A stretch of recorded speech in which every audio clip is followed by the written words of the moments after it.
All right, here we're back again with this week's Sunday school lesson. This week's lesson is the third and final section of the book of Judges, and scriptures is Judges chapter 16. We will give you verse 4 in just a second. Verses 16 through 17, also 19 through 22 there. And this week's lesson, we're dealing with the character Samson, the strong man. Verse 4 of chapter 16 of Judges, and it came to pass afterward that he loved a woman in the valley of Sorek, whose name was Delilah. Here, for this lesson, Samson was a Nazarite. Numbers chapter 16, verses 1 through 21, contains the Nazarite vow, law of strength, a vow of separation to God. This is why parents ought to pray for their unborn child before they are born, because you don't know what gift God has inside that womb.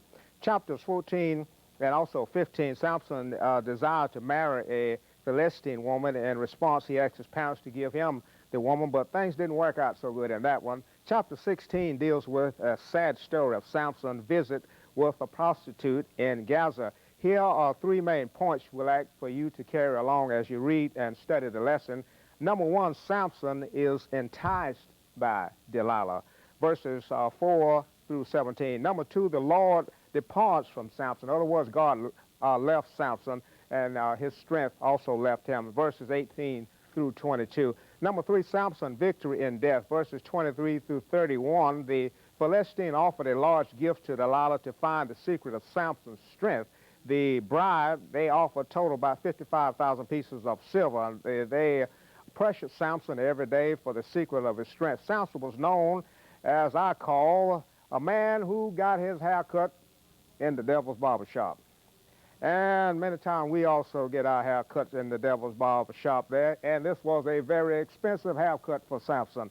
The contemporary about Samson is Hebrews 11:32, says it's all one of the heroes of faith. This story is another in history about what the grace of God, and by faith, what God has done for many people. As we wrap this up, we receive our spiritual strength from God during our new birth when we are born again. Christians are called to be separated from God and to be saved and holy through the Word. In closing, Jesus can make you whole again. Sin will blind you, and also sin will bound you. In closing, here's a parting point for you to remember. Authority makes some people grow. And again, authority makes some people like a toad frog. They just swell up. Have a blessed day.